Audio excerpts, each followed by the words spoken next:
لا هادي له ونشهد أن لا إله إلا الله وحده لا شريك له ونشهد أن سيدنا محمدا عبده ورسوله সকলে বলি আল্লাহুম্মা সাল্লি আলা মুহাম্মাদ ওয়া আলা আলি মুহাম্মাদ কামা সাল্লাইতা আলা ইব্রাহিম ওয়া আলা আলি ইব্রাহিম ইন্নাকা হামিদুম মাজিদ اللهم بارك على محمد وعلى آل محمد كما باركت على إبراهيم وعلى آل إبراهيم إنك حميد مجيد أما بعد فأعوذ بالله من الشيطان الرجيم بسم الله الرحمن الرحيم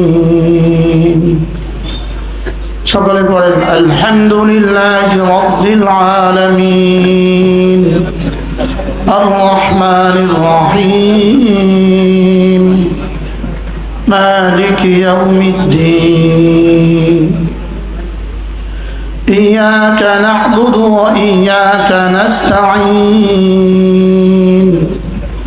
اهدنا الصراط المستقيم صراط الذين أنعمت عليهم غير المغضوب عليهم ولا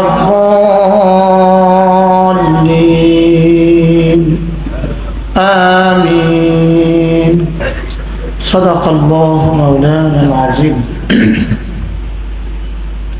আজকে 21 এপ্রিল 2024 রতনপুর যুব তাফসীর কমিটির উদ্যোগে আয়োজিত রতনপুর ঈদগাহ ময়দান মাধবপুর হবিগঞ্জ আজকের এই পবিত্র 27তম তাফসীরুল কোরআন মাহফিলে শ্রদ্ধেয় সভাপতি পীরে কামেল হযরত মাওলানা আব্দুর রহমান সাহেব দামাত বারাকাতুহু মাওলিয়া উপস্থিত হযরত উলামায়ে কেরাম শ্রদ্ধেয় মুরব্বিয়ান আযম আমার যুবক ভাইরা পর্দার আলের মা ও বোনেরা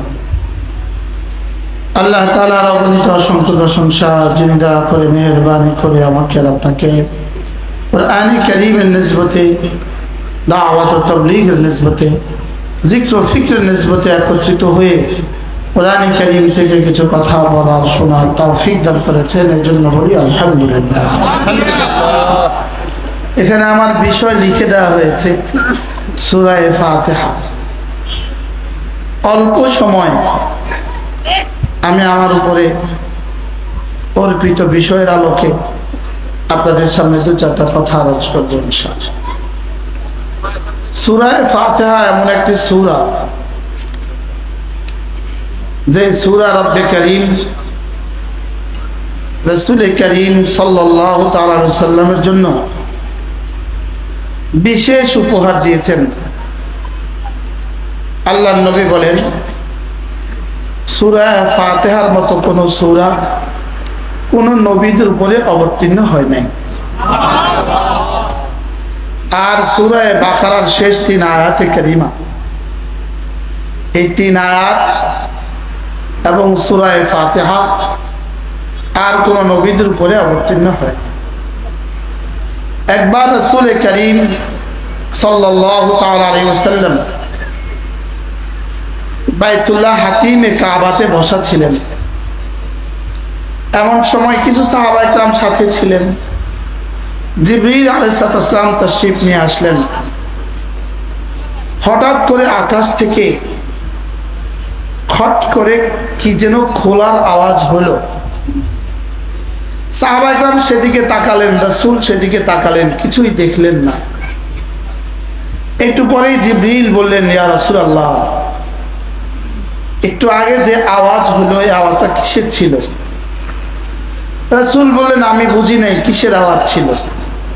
হযরত জিবরীল আলাইহিস সালাম বললেন ইয়া রাসূলুল্লাহ ফুতিহা বাবুম মিন আবওয়াবিস সামা, আকাশের একটা দরওয়াজা খট করে খুলে গেল। ওয়া নাযালা বিহি মালাক, ওই দরওয়াজা দিয়ে একজন ফেরেশতা নাজিল হলো। ওই ফেরেশতা এসে কাদ ইউসাল্লিমু আলাইক, আপনার উপরে সালাম দিয়েছে। আর আল্লাহ তাআলা তার কাছে একটা সূরা পাঠিয়েছে।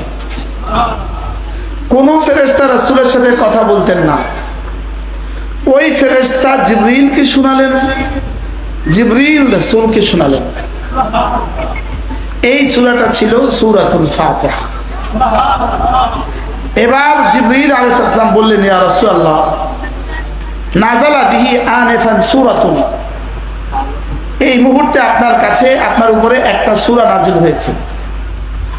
মা ক্বারা বিহি আহাদুম মিন উম্মাতিকা আয়াতান মিনহা, এই সূরার কোন আয়াত আপনার উম্মত কখনো পড়বে না, ইল্লা, তবে যখনই পড়ে উতিয়াত, তা তাকে দিয়ে দেওয়া হবে।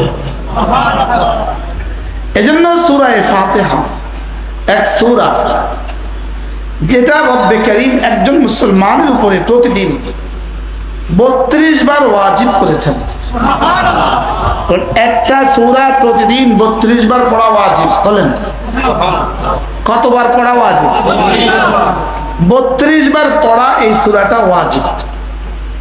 হ্যাঁ, ইমাম যখন জোরে কিরাত পড়ে তখন আমরা পড়ি না, তখন ইমামের পড়াই আমাদের পড়া, তখন আমরা শুনি। তখন আমরা কি করি? শুনি। 32 বার যে সূরাটা পড়া ওয়াজিব। আচ্ছা, এই সূরাটা বোঝা কতটা ওয়াজিব? সুবহানাল্লাহ। কতবার পড়া ওয়াজিব? এই সূরাটা হইল মূলত সূরাতুল মাসআলা, আল্লাহ তাআলার কাছে দরখাস্ত পেশ করার সূরা। যেমন ধরেন আপনি ডিসি সাহেবের কাছে একটা দরখাস্ত পেশ করলেন, আপনার ঈদগাহের জন্য 10 টন চাল, এই জন্য একটা দরখাস্ত দিলেন। তো ডিসি সাহেব দরখাস্তটা হাতে নিয়ে বলল আমার দরখাস্ত পড়ার টাইম নেই, আপনারা একটু বলেন তো এটাতে কি আছে।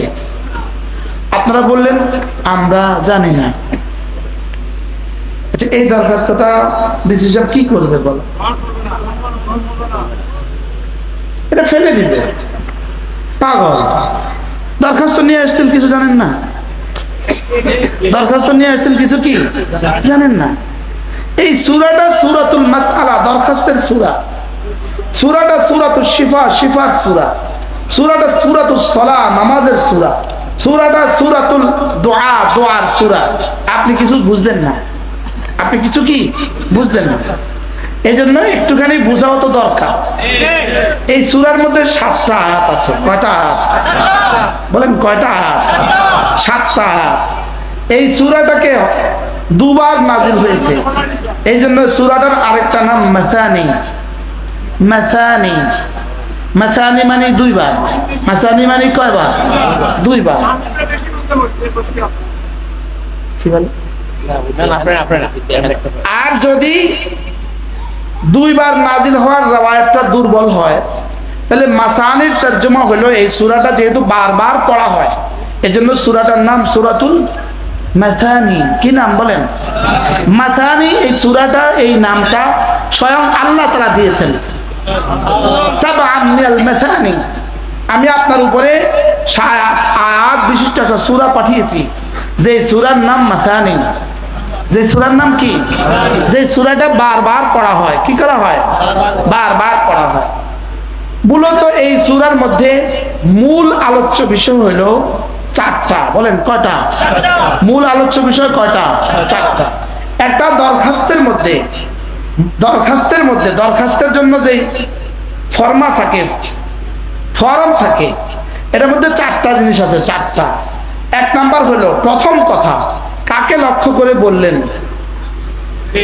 বরাবরে, বরাবরে মাননীয় ডিসি সাহেব। 2 নাম্বার, যাকে লক্ষ্য করে বললেন তার ডেফিনেশন, লিখতে হয় হবিগঞ্জ জেলা। কি লিখতে হয় বলেন? যদি শুধু লেখেন বরাবরে মাননীয় ডিসি সাহেব, হবিগঞ্জ জেলা লেখেন নাই, এটা ফেলে দিবে। ইউনিয়ন পরিষদের চেয়ারম্যান সাহেব, বরাবরে মাননীয় ইউনিয়ন পরিষদের চেয়ারম্যান সাহেব, আর এটার নিচে দিয়ে মাধবপুর লেখেন নাই, বলবে এটা ফেলে দাও, এটা আমাকে লেখে নাই, অন্য কাউকে লেখছে। তাহলে কি লিখতে হয়? দরখাস্তের প্রথম কি, কাকে লিখলাম, 2 নাম্বার তার পরিচিতি, 3 নাম্বার হলো দরখাস্তের আলোচ্য বিষয়। দরখাস্তের কি আলোচ্য বিষয়।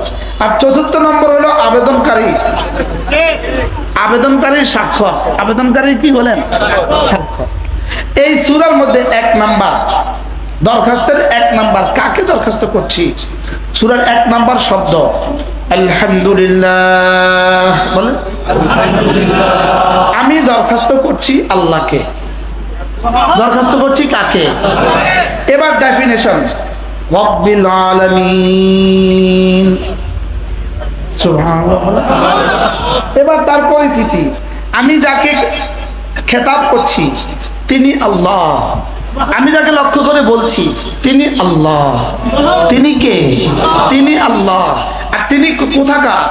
তিনি কোথাকার? তিনি কোন জেলার? তিনি কোন দেশের? তিনি আলামিনের। সুবহানাল্লাহ। তিনি রব্বুল আলামিন। বলেন তিনি কি? তিনি রব্বুল আলামিন। এজন্য হযরত আলী রাদিয়াল্লাহু তাআলা তিনি যখনই ওযু করতেন ফাকাত তাতালাব্বান ওয়াজহুহু, চেহারা রক্তিম হয়ে যেত, ওযুর সময় চেহারা লালচে হয়ে যেত। ছাত্রীরা জিজ্ঞেস করলেন, হযরত ওযুর সময় চেহারা লাল হয় কেন? তো তোমরা জানো না? তোমরা কি জানো না? তাদরুন, তোমরা কি জানো না? আইন্দা আমামে মান আকুম, আমি এখন কার সামনে দাঁড়াবো তোমরা কি জানো না? আমি এখন রব্বুল আলামিনের সামনে দাঁড়াবো। বলেন আমি কার সামনে দাঁড়াবো? আমি তো এখন রব্বুল আলামিনের সামনে দাঁড়াবো। ওসি সাহেবের সামনে দাঁড়াইতে আপনার কলিজার পানি শুকিয়ে যায়, ডিসি সাহেবের সামনে দাঁড়াইতে কলিজার পানি শুকিয়ে যায়। যদি ডিআইজির সামনে দাঁড়াইতে হয় তো কি অবস্থা? যদি আইজির সামনে দাঁড়াইতে হয় তো কি অবস্থা? এবার আপনি দাঁড়াচ্ছেন কার সামনে? রব্বুল আলামিনের সামনে। তা আমি যাকে খেতাব করছি তিনি শুধু বাংলাদেশের মালিক নন, তিনি শুধু এশিয়ার মালিক নন, তিনি শুধু আমেরিকার মালিক নন, তিনি সারা জাহানের মালিক। তিনি কি? সারা জাহানের মালিক। এবার আমরা কি করি? যাকে খেতাব করি তার দুই একটা গুণ বর্ণনা করি, গুণ বলি। আপনি মহান, আপনি অতিশয় দয়ালু, বলি কি বলি না বলেন? তো এবার আল্লাহ তাআলা বলেন, এবার গুণ বয়ান করো।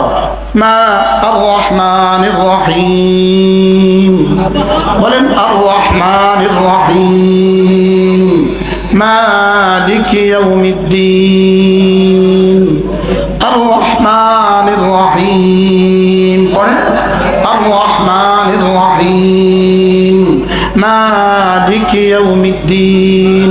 আমি যাকে খেতাব করছি তিনি আল্লাহ, তিনি সারা জাহানের পালনেওয়ালা, তিনি সারা জাহানের পালনেওয়ালা। প্রশ্ন হবে তিনি সারা জাহানকে পালতে যাচ্ছেন কেন? তিনি সারা দুনিয়াকে পালেন কেন? আচ্ছা তিনি তো তার বন্ধুদেরকে পালবেন, মুমিনিনকে পালেন, তিনি বেঈমানকেও পালছেন কেন? তিনি গরু আর ছাগলকেও পালছেন কেন? আচ্ছা গরু আর ছাগলকে তো পালবেন মুমিনকে দুধ দেওয়ার জন্য, তিনি কুকুর আর বিড়ালকে পালছেন কেন? তিনি সমস্ত জানোয়ারগুলোকে পালছেন কেন? তো আল্লাহ তাআলা বলেন আমার এই কেনর উত্তর হলো 2টা। আমি আর রহমান আর রহিম, এই জন্যই আমি পালি। কি ভাই আমি কেন পালি বলেন? আমি রহমান, আমি রহিম, এজন্য আমি পালি। আমি অন্য কোনো কারণে পালি না। আমার পালার মধ্যে কোনো কারণ নাই। তোমাকে বানাবার পেছনে আমার কোনো কারণ নাই। তোমার বানাবার কেন আমি তোমাকে বানিয়েছি কোনো কারণ নাই। আমি কেন তোমাকে পালি এর কোনো কারণ নাই। আমি রহমান, আমি রহিম, এজন্যই পালি। কি ভাই করাচির হযরত ওয়ালা রাহমাতুল্লাহি আলাইহি, আসলে মূলত আমি আমার সূরা শেষ করতে পারবো না। এই সূরা আমি আপনাদের সামনে শেষ করতে পারবো, কোনো সুযোগ আমার সামনে নাই। এই সূরা শেষ করার কোনো সুযোগ অল্প সময় আমাদের সামনে নাই। করাচির হযরত ওয়ালা রাহমাতুল্লাহি আলাইহি এক আজীব কথা বললেন। তিনি বলেন যে রহমান আর রহিমের একটা তরজমা, একটা শব্দ, এটার কোনো তরজমা অনুবাদ পৃথিবীর কোনো ভাষা দিয়ে হবে না। বলেন পৃথিবীর কোনো ভাষা দিয়ে কি, যেমন আমরা আমাদের বইগুলোতে কি লিখি